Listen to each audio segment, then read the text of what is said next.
On her first shift as a housemaid at the sprawling Sheperd estate, Nicole moved through the grand gallery, her breath hitching with every heavy step. She paused to adjust her yellow gloves, her hand instinctively coming to rest on the prominent curve of her stomach, when she suddenly went rigid. An oil portrait, encased in a massive gold leaf frame, dominated the far wall. From the canvas, a pair of piercing, dark eyes looked out with a coldness that made the air in the room turn to ice. A sharp, arrogant nose.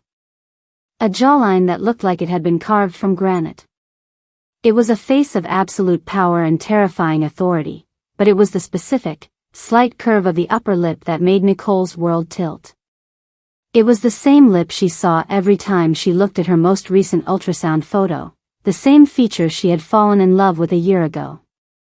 The blood rushed from Nicole's head, leaving her lightheaded as a sharp, high-pitched hum filled her ears. Her work boots felt like lead against the priceless marble floor, a stark reminder of the vast canyon between her life and this house. Beside her, Patricia Sheperd continued to drone on about the family's political legacy and the importance of discretion, but her voice was nothing more than static. Nicole's heart hammered a frantic rhythm against her ribs, echoing the sudden, sharp kick of the life growing inside her. The man in that expensive suit, the man presiding over this empire, was him. It was Steve, the struggling architectural student who had spent his nights in her tiny studio apartment, eating takeout on the floor and promising her they would build a future together.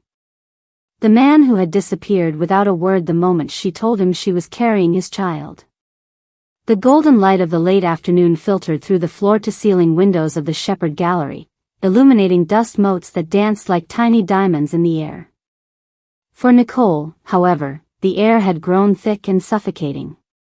She stood paralyzed, her yellow-gloved hands still trembling against her baby bump, as the face in the portrait seemed to judge her from its high, unreachable perch.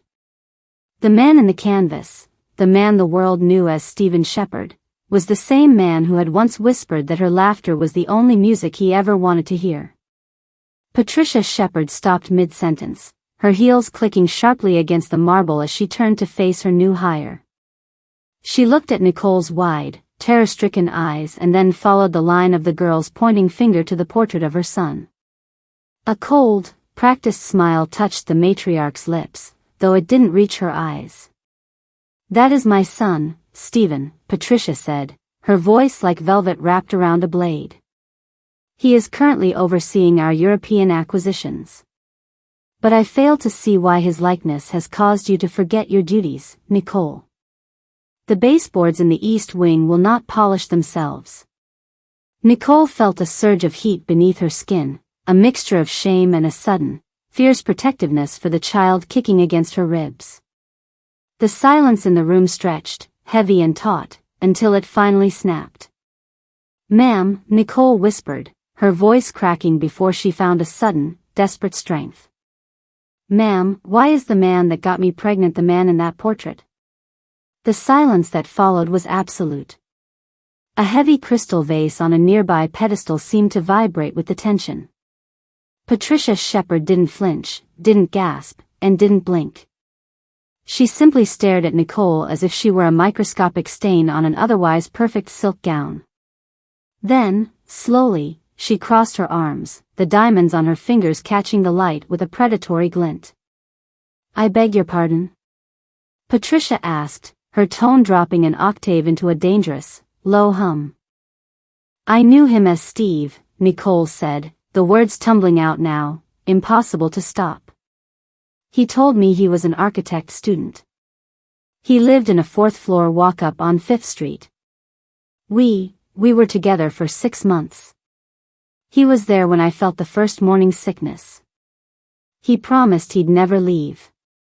And then, one Monday, the apartment was empty. His phone was disconnected. He was just gone." Patricia took a step forward, her presence suddenly looming and suffocating. "You are a very imaginative girl, Nicole. It is a common affliction for those in your position to see a handsome, powerful man and invent a fairy tale to escape the reality of a reckless mistake. She let her eyes wander pointedly to Nicole's protruding stomach. But I assure you, my son has never lived in a walk-up, and he certainly does not associate with the domestic staff. It wasn't a mistake, Nicole breathed, reaching into the hidden pocket of her apron. Her fingers closed around a small, dented metal object, a keychain with a miniature drafting compass, the very one Stephen had dropped on her bedside table the night before he vanished. He gave me this. He said it was his grandfather's. He said it was the only thing that always pointed him toward home. For the first time, a flicker of something, was it fear or recognition, passed over Patricia's face. She glanced at the compass, then back at the portrait. The stern man in the black suit looked down at them both, his expression unreadable and permanent. Many people own compasses, Nicole, Patricia said, regaining her composure with chilling speed. And many girls in your condition look for a golden ticket. If you speak this slander outside of these walls, the Sheperd legal team will ensure you never work in this city again. You will be blacklisted, homeless, and utterly alone when that child arrives. She stepped closer, the scent of her expensive, floral perfume cloying in Nicole's lungs. Now, take your things and leave. You are dismissed. Consider the half-days pay a gift for your creative performance. Nicole looked from the cold woman in red to the cold man in the painting. The Steve, she knew, had been warm. He had smelled of cedarwood and old paper. He had stayed up late helping her study for her GED. The man in the portrait looked like he had never known a day of hunger or a moment of doubt. He's the father, Nicole said, her voice steadying even as tears blurred her vision. I don't want your money, Mrs. Sheperd. I wanted to know why he left. But looking at you, looking at this house, I think I'm starting to understand. As Nicole turned to walk away, her heart heavy with the weight of a truth that no one in this house wanted to hear, she didn't see the way Patricia Sheperd's hand trembled as she reached for her phone. She didn't see the matriarch glance at the portrait with a look of pure, calculated desperation. Nicole only felt the rhythmic pulse of her baby, a living, breathing connection to the man in the gilded frame, a connection that no amount of marble or money could ever truly erase. The heavy oak doors groaned as Nicole pushed them open, stepping out of the cooled, filtered air of the mansion and into the humid afternoon heat. She was jobless and terrified, but as she looked back at the towering stone pillars of the Sheperd estate, she realized that impossible question hadn't just changed her life. It had fired a shot across the bow of a dynasty that thought it was untouchable. The heavy iron gates of the Sheperd estate had barely clicked shut behind Nicole when the roar of a black sedan cut through the humid afternoon air. It pulled onto the shoulder of the road just feet ahead of her, the tires spitting gravel. The back window glided down with a mechanical hum, revealing Patricia Sheperd's profile. She didn't look at Nicole, she stared straight ahead, her face a mask of porcelain perfection shielded by oversized designer sunglasses. Get in, Patricia commanded.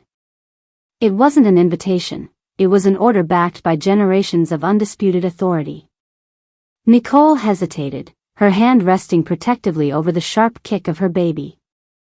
She wanted to run, to disappear into the subway station 3 blocks away, but the sheer gravity of the Sheperd name seemed to pull at her. She opened the door and slid onto the buttery leather seat, the scent of expensive perfume and climate-controlled air instantly replacing the smell of the city's hot asphalt. The car didn't move. Instead, Patricia reached for a slim, leather-bound portfolio resting between them. I've spent the last 20 minutes making inquiries, Nicole. Your background is exactly what I expected. A series of dead-end service jobs, a trail of unpaid utility bills, and a foster care record that reads like a tragedy. You are, by all accounts, a woman with everything to gain and absolutely nothing to lose. I didn't come here to gain anything, Nicole whispered, her voice trembling despite her efforts to stay steady. I came for a job. I didn't even know he was a Sheperd. He was just Steve. Enough, Patricia snapped, finally turning her head. The movement was slow and predatory. Let's drop the performance.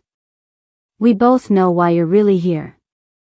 You saw an opportunity to attach your misfortune to a dynasty. You're a delusional opportunist, Nicole. You've spent months or perhaps years crafting this narrative, waiting for the right moment to strike. Do you really think you're the first girl to try and claim a piece of my son's future? She flipped open the portfolio to reveal a stack of legal documents and a check already filled out in elegant, sweeping script. The number of zeros at the end of the figure made Nicole's head spin. It was more money than she would have earned in 10 years of cleaning mansions. This is a non-disclosure agreement and a relocation package, Patricia said, her voice dropping to a low, clinical hiss. The amount is enough for you to buy a quiet life in another state. You will leave Boston tonight. You will never speak Stephen's name, you will never contact this family again, and most importantly, you will never claim that the child you're carrying has a drop of Sheperd blood. In exchange, you get to walk away without the weight of a lawsuit that would bury you in debt for the rest of your life. Nicole looked down at the check. For a fleeting second, she thought of her cramped apartment, the leaking faucet, and the fear that kept her awake at night, the fear of not being able to buy a crib or diapers. The money was a lifeline. But then she looked at the signature on the legal papers. Sheperd. The same name that was attached to the man who had promised to build her a house with a porch and a garden. You're asking me to sell my baby's father, Nicole said, her voice gaining a sudden, icy clarity. I'm asking you to accept the price of your silence, Patricia corrected.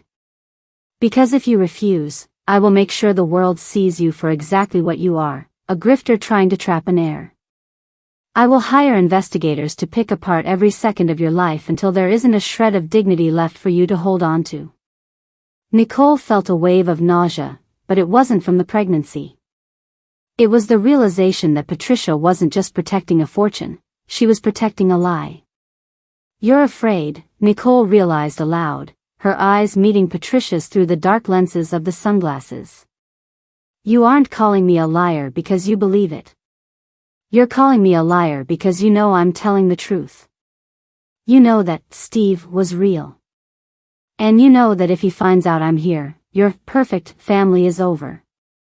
Patricia's jaw tightened, a small muscle leaping in her cheek. You have 5 minutes to sign those papers, or I will have you removed from this vehicle and the offer will be permanently withdrawn. Think very carefully, Nicole. Think about that child. Do you want them to grow up with a mother in prison for extortion?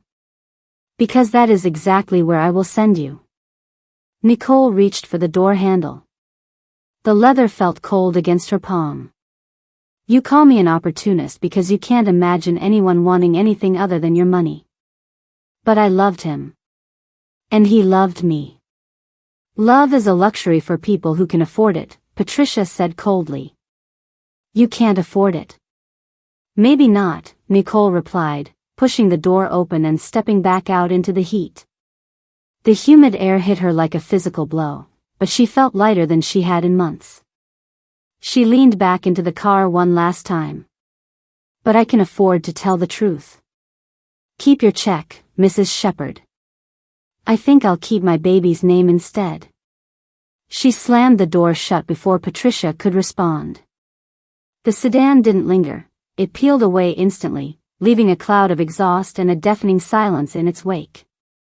Nicole stood on the sidewalk, her legs shaking, watching the black car disappear into the distance. She was broke, she was unemployed, and she had just declared war on the most powerful family in the city.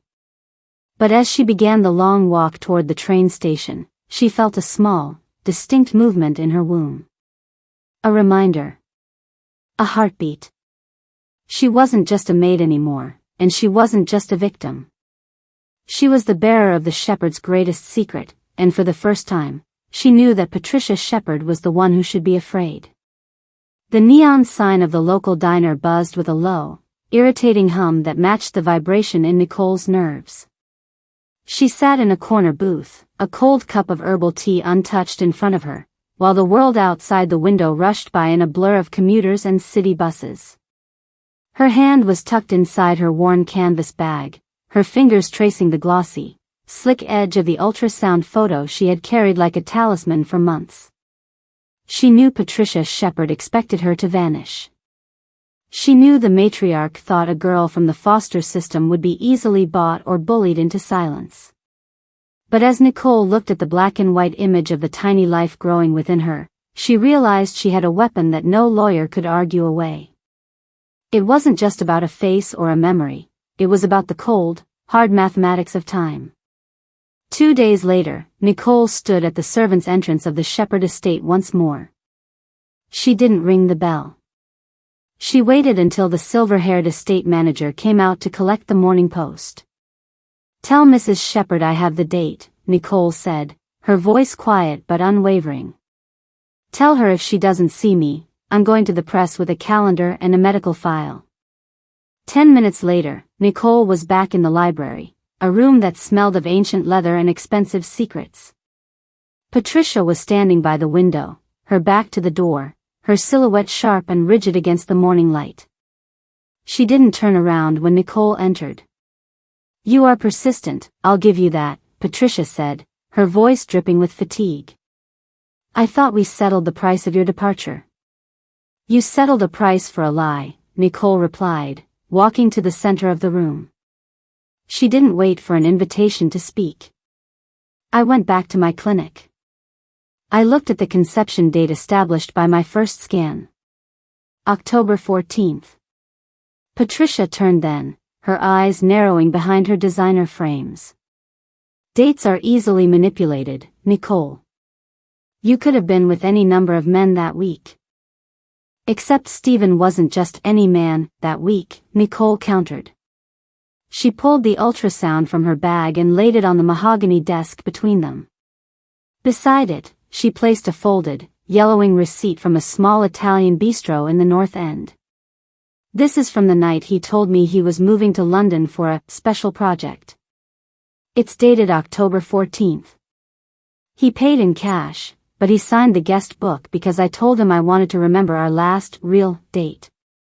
Nicole leaned forward, her eyes locking onto Patricia's. "The doctor said the conception happened that very night. But here's the thing, Mrs. Sheperd, you told me Stephen was in London overseeing acquisitions. If that's true, how could he be in a North End bistro with me at 9 p.m. on a Tuesday? Unless he wasn't in London yet. Unless he was hiding from you." The silence in the library became heavy. Patricia's gaze flickered to the ultrasound, then to the receipt. The medical scan was stamped with a timestamp and a doctor's signature that carried the weight of legal truth. It was a biological receipt, a record of a moment that Patricia had spent months trying to erase from history. "Stephen was supposed to be on a private flight that afternoon," Patricia whispered, almost to herself. Her composure slipped for a fraction of a second, a crack appearing in the porcelain mask. "He told me he had already left." "He stayed for me," Nicole said, a small, sad smile touching her lips. "He stayed one more night because he couldn't bear to say goodbye yet. He didn't tell you because he knew you'd stop him. He was already trying to break free of you back then." Patricia's hand reached out, her fingers hovering just inches from the ultrasound. For a moment, she didn't look like a powerful matriarch. She looked like a woman realizing she had lost control of her own son long before Nicole ever entered the picture. But the moment passed as quickly as it came. She pulled her hand back, her face hardening once more. "This proves he was in the city," Patricia said, her voice regaining its icy edge. "It does not prove he is the father. Coincidences happen every day in the eyes of the law." "It's not a coincidence, and we both know it," Nicole said. She pointed to the bottom of the ultrasound, to the tiny, distinct shape of the baby's profile. "Look at the chin. Look at the way the brow is set. Even at this stage, he looks exactly like the man in that portrait in the hall. You can hide the man, and you can hide the money, but you can't hide the blood." Patricia didn't look. She swept the papers off the desk with a sudden, violent motion, sending the receipt and the ultrasound fluttering to the Persian rug. "Get out. If I see you on this property again, I'll have you arrested for trespassing." Nicole didn't flinch. She knelt down, carefully gathered her things, and stood up with her head held high. "I'm going now. But you should know something. I'm not the only one who keeps records. Stephen kept a journal. He used to write in it every night while I was falling asleep. If he's the man I think he is, he wrote down exactly where he was on October 14th. As Nicole walked out of the library, she heard the sound of a heavy chair being pushed back. She knew Patricia was going to call her lawyers, or perhaps her private investigators. But as Nicole stepped back out into the hallway, she looked up at Stephen's portrait one last time. The man in the gilded frame seemed less like a mystery now and more like a ghost waiting to be brought back to life. She had given Patricia the date. She had revealed the secret in the scan. Now, all she had to do was wait for the one person who could truly end this war. The memory of that final autumn night in the North End felt like a lifetime ago, a sharp contrast to the suffocating silence currently gripping the Sheperd library.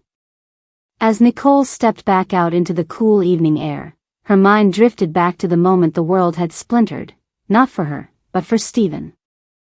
1 year ago, the golden cage had been a literal one. Stephen sat in his mother's private study, the same room where Nicole had just been threatened, but back then, the mahogany desk wasn't covered in ultrasounds, it was covered in the blueprints for his future. Patricia had stood behind him, her hands resting on his shoulders with a grip that felt less like affection and more like an anchor. She had just presented him with the ultimatum: take the lead of the London firm and secure the family's political standing, or watch as the Sheperd name was dragged through the mud of his sordid little affair with a girl from the streets. "I'm not leaving her, Mother," Stephen had said, his voice raw but determined. He had already written the letter, the one Nicole never received. It was thick with promises, tucked into an envelope along with a key to a new apartment he had secretly leased. He had left it on the hall table, right next to his car keys, intending to deliver it himself after one last confrontation with his mother. But Patricia Sheperd was a woman who saw the world 3 moves ahead. While Stephen was in the washroom, splashing cold water on his face to steel his nerves, she had picked up the envelope. With the surgical precision of a woman who had spent decades managing scandals, she had replaced his letter with a counterfeit one, a cold, typed note on Sheperd's stationery that made it look as though Nicole had been paid off. When Stephen returned to the study, Patricia didn't argue. She simply handed him a tablet. On the screen was a grainily edited video of a woman who looked vaguely like Nicole from behind, entering a black car with a briefcase. She took the money, Stephen, Patricia had lied, her voice dripping with artificial sympathy.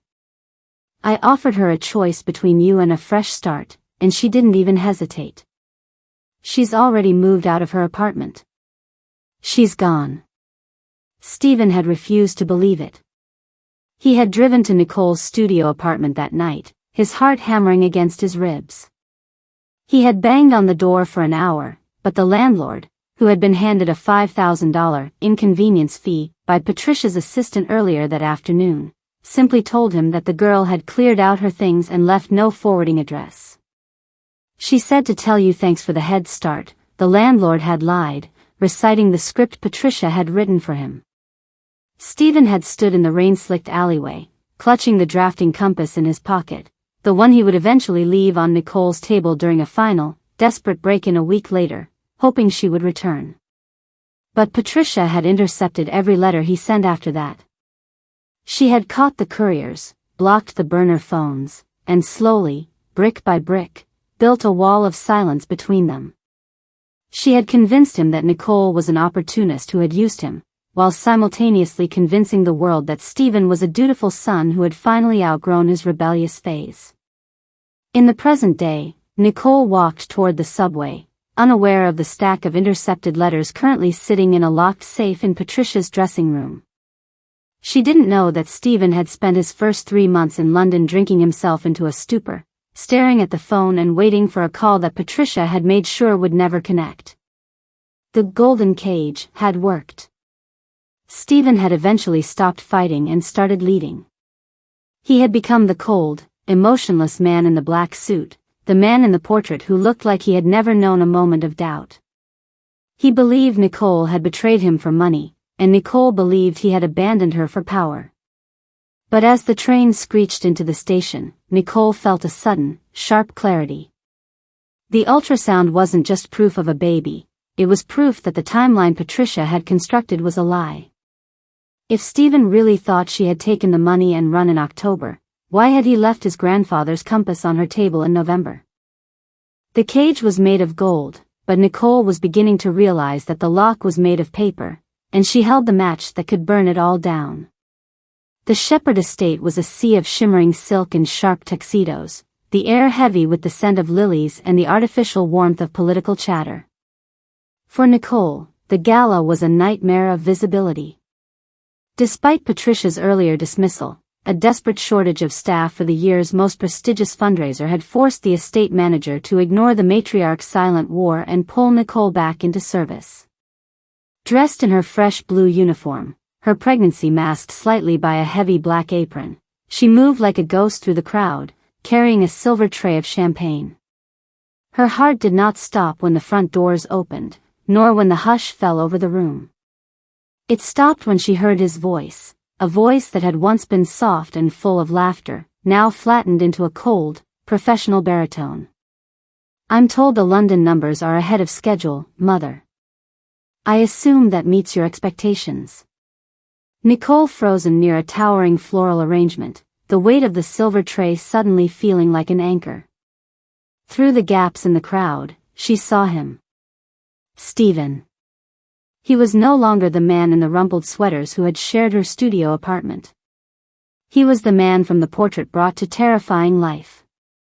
His suit was a midnight black that seemed to absorb the light, and his expression was a fortress of indifference. He was standing beside Patricia, who beamed with the triumphant radiance of a queen who had successfully recovered a lost piece of her crown. Stephen scanned the room with a detached gaze, looking through the guests as if they were nothing more than obstacles. Nicole ducked her head, her breath coming in shallow, ragged bursts. She tried to retreat toward the kitchen, her yellow-gloved hands white-knuckled against the tray.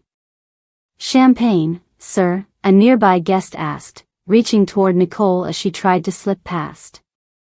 The movement caught Stephen's eye. It was a secondary glance at first, the way an aristocrat notices a piece of furniture, but then the angle of her chin, the specific way she held her shoulders, and the curve of her profile hit him like a physical blow.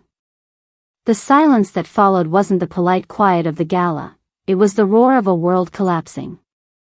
Stephen stopped mid-sentence, his drink tilting dangerously in his hand. His eyes locked onto the girl in the light blue uniform. The girl whose face had haunted every cold night in London. The girl who he believed had traded his heart for a Sheperd payout. Nicole felt the heat of his gaze and, against every instinct of self-preservation, she looked up. For a second, the gala vanished. There was no mansion, no Patricia, and no empire. There was only Stephen, looking at her with a mixture of agony and accusation, and Nicole, looking back at him with the raw, undeniable truth of her presence. His eyes dropped, taking in the swell of her stomach beneath the apron. The color drained from his face, leaving him a ghastly shade of gray. The betrayal he thought he had endured for a year suddenly felt like a lie. If she had taken the money to disappear, why was she here, serving his guests? Why was she carrying a life that matched the timeline of his own soul's departure? "Stephen, dear, the senator is waiting," Patricia said, her voice a sharp, warning needle. She had seen the collision. Her hand clamped onto Stephen's arm, her nails digging into his sleeve. "Ignore the help. We have a schedule to maintain." But Stephen didn't move. He didn't blink. He watched as Nicole, overwhelmed by the suffocating weight of his stare, turned and fled through the service doors, the silver tray clattering against the frame as she disappeared into the shadows of the mansion. The heir had returned, but the man who had walked through those doors was gone. In his place was a hunter, and for the first time in a year, Stephen Sheperd wasn't looking at his future, he was looking at the truth he had been told no longer existed. The back hallway of the Sheperd mansion was a blur of shadows and polished wood as Nicole scrambled toward the service exit, her breath hitching in a way that made her stomach tighten painfully.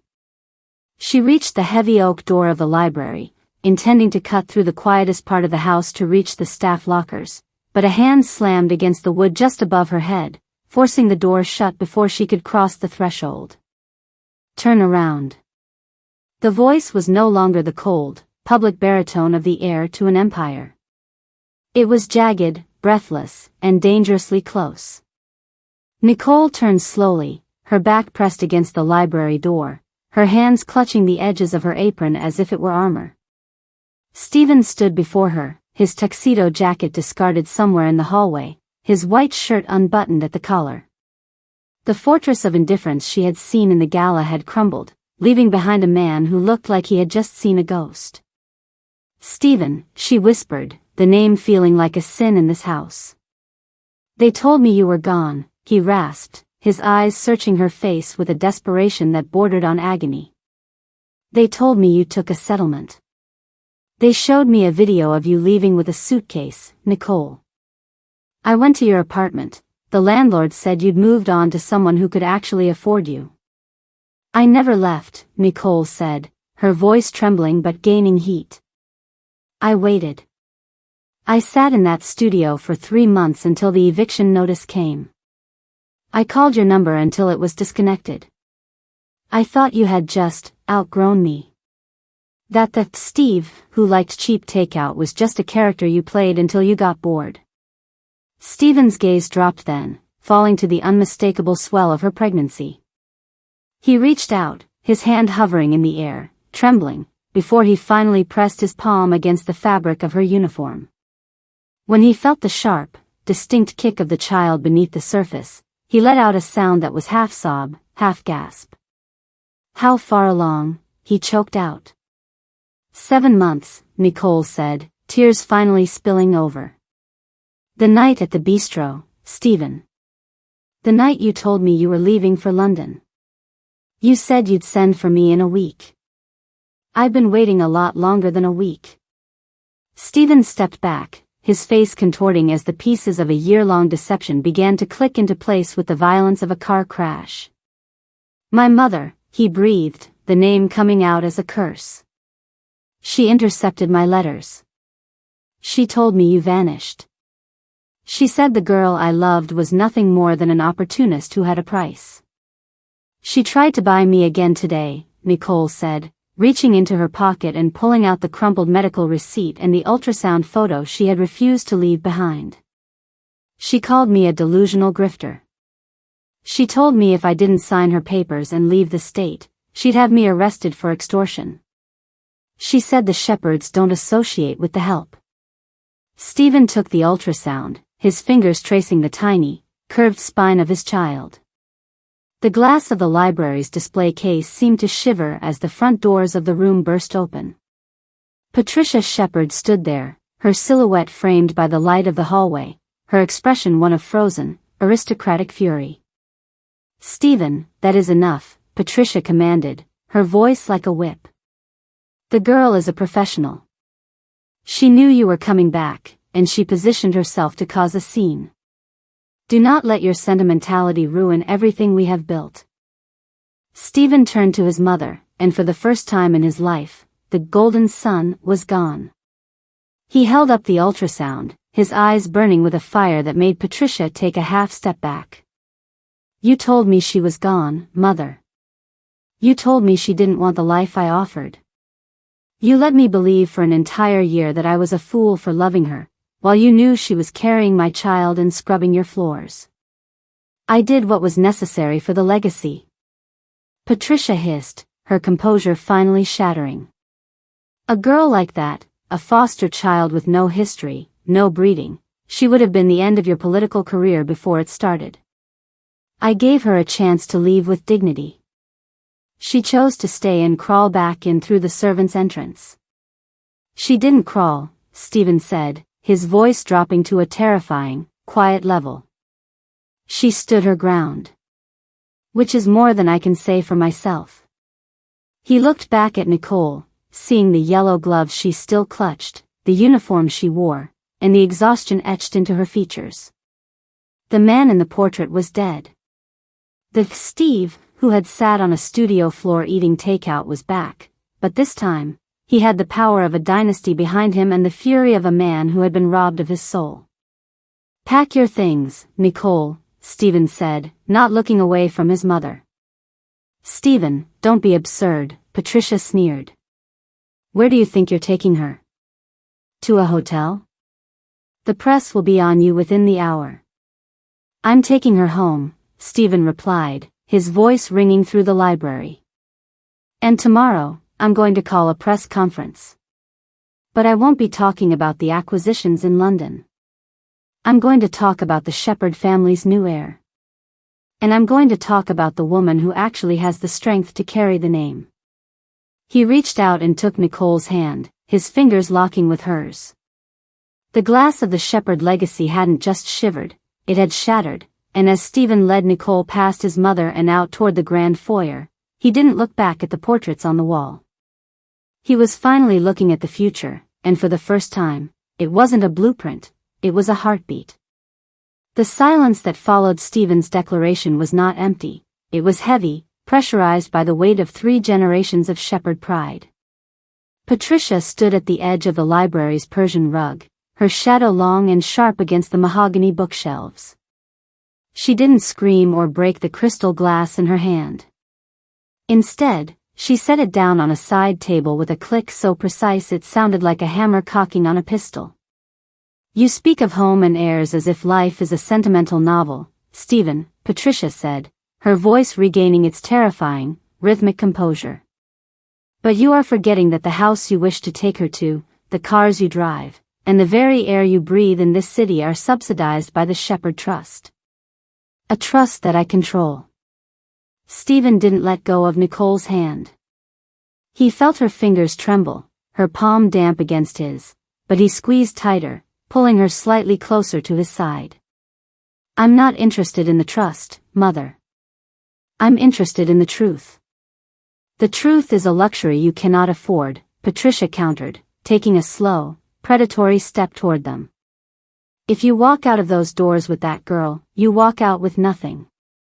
I will initiate the morality clause in your grandfather's will. By tomorrow morning, your accounts will be frozen. The penthouse in London, the estate here, the board seat, everything vanishes. You will be just another man in a cheap suit, struggling to pay for a child you aren't even equipped to raise. Nicole looked up at Stephen, the reality of the threat sinking in. She knew what it was like to have nothing, to count every cent for a bus pass, to skip meals to ensure there was a future for her baby. She didn't want that for him. She didn't want to be the reason he fell from the heights of the world. Stephen, she whispered, her voice thick with a sudden, agonizing guilt. She means it. I've seen how she looks at people like me. She'll destroy you. Patricia's eyes flickered to Nicole, a cold glint of triumph appearing in her gaze. At least the girl has the sense to recognize her own weight. Listen to her, Stephen. She knows she is an anchor, not a partner. And if the threat of poverty doesn't move you, consider the girl's reputation. If you persist in this, I will not only disinherit you, I will release a dossier to every major news outlet in the country. I will paint a picture of a troubled foster child who targeted a grieving heir, a girl who used a pregnancy as a weapon of extortion. I will make sure that no employer, no landlord, and no social circle will ever touch her again. I will make her name synonymous with scandal, until even your child is ashamed to carry it.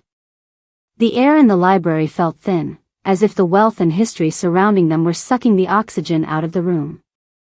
Patricia was offering a choice between a life of gilded lies and a life of ruined truth. Stephen looked at the portrait on the wall, the man he was supposed to be, the man his mother had spent 25 years sculpting. Then he looked at Nicole. He saw the yellow gloves she had used to scrub his mother's floors, the tired lines around her eyes, and the fierce, flickering hope she was trying so hard to hide. "You think the money is what makes me a shepherd," Stephen said, his voice surprisingly calm, though it vibrated with an underlying current of steel. "You think the name is the power. But I spent 6 months in a studio apartment with Nicole, eating ramen on the floor and working 12-hour shifts at a construction site just to buy her a winter coat. I was more of a man in that apartment than I have ever been in this boardroom." He turned his gaze back to his mother, his eyes devoid of the fear she expected to see. "Go ahead. Freeze the accounts. Release the files. Call the press. But when you do, tell them the whole story. Tell them how you intercepted the letters of a father to his child. Tell them how you lied to your son for a year to protect a legacy that is built on nothing but shadows and blackmail. Because the moment I walk out of here, I'm calling a friend of mine at the Globe. He's been looking for a crack in the Sheperd armor for a decade. I think I've just given him the sledgehammer." Patricia's face paled, her porcelain mask finally cracking beyond repair. For the first time, she looked not at a rebellious son, but at a formidable opponent. She realized that by trying to mold him into a leader, she had given him the very tools he was now using to dismantle her. "You wouldn't," she breathed. "You would destroy the family name for her?" "No," Stephen said, leading Nicole toward the door. "I'm saving the family name. I'm giving it a heart again." As they stepped into the foyer, the sounds of the gala still humming in the distance like a fading dream, Stephen stopped at the coat rack. He didn't grab his designer overcoat. He reached for Nicole's worn, faded denim jacket and draped it gently over her shoulders. "Let's go, Nicole," he said. "Stephen, wait," she said, pausing at the threshold of the grand entrance. "The money, the life you've worked for, it's all gone." He looked back at the sprawling mansion, the marble pillars, and the portraits of ancestors who had traded their souls for status. Then he looked at her, his hand coming to rest on her stomach, feeling the steady, rhythmic pulse of the future. "I've spent a year in a golden cage, Nicole," he said, a genuine smile finally breaking through the coldness of his features. "I think it's time I started building something real. Besides, I'm a pretty good architect. I think I can manage a porch and a garden." They walked down the stone steps together, leaving the lights of the Sheperd estate behind. Behind them, in the library, Patricia Sheperd stood alone in the dark, surrounded by millions of dollars of art and history, finally realizing that the only thing she truly possessed was the silence of a house that had finally become a tomb. The morning sun glinted off the glass towers of downtown Boston, but the real heat was centered in the grand ballroom of the Sheperd Plaza Hotel. It was supposed to be a press conference regarding the merger of Sheperd Holdings with a European conglomerate, a crowning achievement for the family legacy. Instead, the room was a tinderbox of whispered rumors. Patricia Sheperd sat in the front row, her hands folded over her designer handbag like a queen awaiting a coronation, confident that Stephen had spent the night coming to his senses. When Stephen stepped onto the podium, the shutters of 100 cameras fired in a synchronized roar. He looked every bit the heir, sharp, composed, and formidable. But as he adjusted the microphone, he didn't look at the teleprompter or his mother. He looked toward the side wing, where Nicole stood. She was no longer in a maid's uniform. She wore a simple, elegant maternity dress in a soft cream color, her hand resting on the swell of her stomach, her eyes fixed on him with a mixture of terror and absolute trust. "Thank you all for coming," Stephen began, his voice echoing with a clarity that silenced the room. "Today was meant to be about the expansion of the Sheperd name. But I have realized that a name is only as strong as the truth behind it. For the past year, I have lived a life constructed by others, a life built on the silence of a woman I loved and the erasure of a child I didn't know I had." A collective gasp rippled through the audience. Patricia stiffened, her face turning a ghostly shade of white as she realized her son wasn't just deviating from the script, he was burning it. 6 months ago, I was told that Nicole Ashford had taken a settlement to leave my life, Stephen continued, his gaze finally shifting to his mother, whose eyes were wide with a desperate, silent warning. I was told she didn't want our future. That was a lie. It was a lie designed to protect a legacy that values optics over blood. Nicole didn't leave me. She was silenced, threatened, and forced into the shadows while she carried my heir. Stephen stepped away from the podium and held out his hand.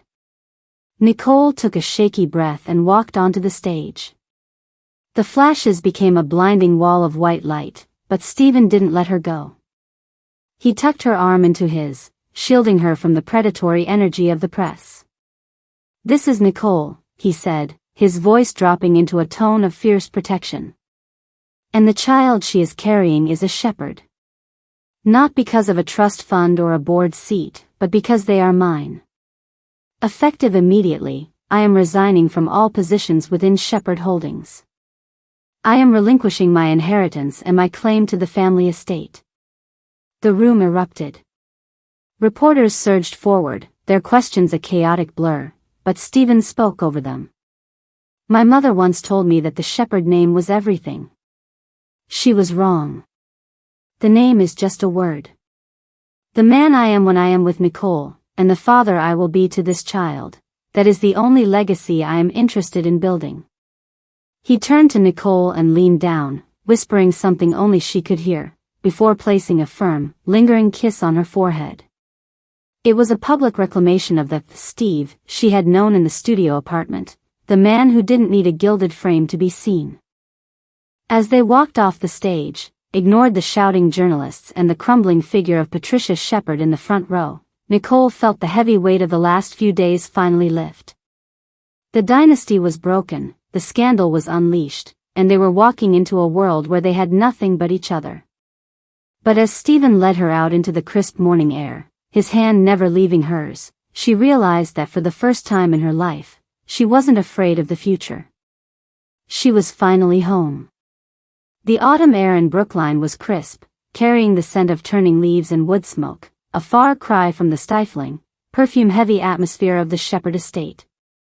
In a quiet, sun-drenched apartment on the second floor of a refurbished Victorian, the only sound was the rhythmic tapping of a hammer against a nail. Stephen stood back, hands on his hips, wearing a faded gray sweatshirt with the sleeves pushed up. He wasn't looking at a boardroom monitor or a ticker tape, he was looking at a wall that finally belonged to him. Beside him, Nicole sat in a comfortable armchair they had found at a local artisan market, her hand resting on the summit of her belly. The baby was quiet now, perhaps lulled by the peacefulness of their new sanctuary. The apartment was modest, with hardwood floors that creaked in a friendly way and large windows that overlooked a small garden Nicole had already begun to plan. It was a space built on honesty, paid for with the modest savings Stephen had kept in a private account and the wages from his new position at a small, independent architecture firm. "Is it level?" Stephen asked, his eyes crinkling with a smile that was no longer a performance. Nicole tilted her head, looking at the large, rectangular object he had just mounted. It was the same oil portrait from the mansion. Stephen had returned for it one final time, not as a thief, but as a man reclaiming his own history. He had walked past the silent, weeping Patricia and taken the gilded frame off the wall himself, leaving a literal and metaphorical hole in the Sheperd gallery.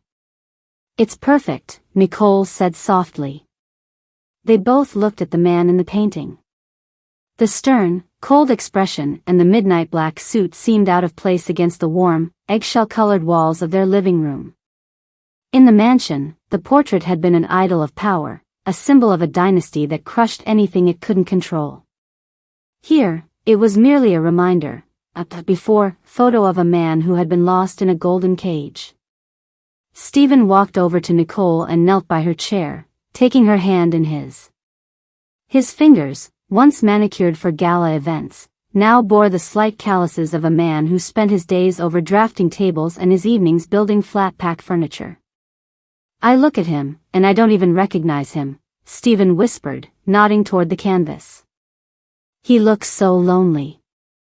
He was waiting for us to find him, Nicole replied, reaching out to brush a stray lock of dark hair from Stephen's forehead. He was waiting for someone to tell him he didn't have to be a statue. Stephen leaned forward, pressing his ear gently against Nicole's stomach. He stayed there for a long time, listening to the heartbeat of the future he had chosen. The Sheperd name was still out there, swirling in the headlines of tabloid scandals and corporate restructuring, but in this room, it didn't mean anything. Here, he was just Steve, and she was just Nicole, and the child they were waiting for would never have to wonder if they were loved more than a legacy. As the sun began to set, casting long, golden shadows across the floor, Stephen got up to light a few candles. The flickering light softened the harsh lines of the man in the portrait, making the painted eyes seem almost as if they were watching the scene with a quiet, newfound peace. Nicole stood up and walked to the window, looking out at the neighborhood. There were no iron gates here, no security details, and no high walls. Just a street where people lived real lives. She felt a sudden, overwhelming sense of gratitude, not for the money they had lost, but for the truth they had gained. The impossible question she had asked in a hallway full of strangers had led her here, to a foundation that wouldn't crack under the weight of a lie. Stephen came up behind her, wrapping his arms around her waist and resting his chin on her shoulder. They stood together in the quiet of their new home, two people who had burned down an empire to find a hearth. "What are you thinking about?" he asked. "I'm thinking about the garden," Nicole said, leaning back into his warmth. "I want to plant white lilies. Not because they're expensive, but because they're the first thing I want our daughter to see when she looks out the window." Stephen squeezed her hand. "Then we'll plant them tomorrow." The man in the portrait watched them from the wall, a silent witness to the end of a dynasty and the beginning of a family. The frame was still gold, and the paint was still oil, but the story it told had finally reached its last chapter, and for the first time, it was a happy one.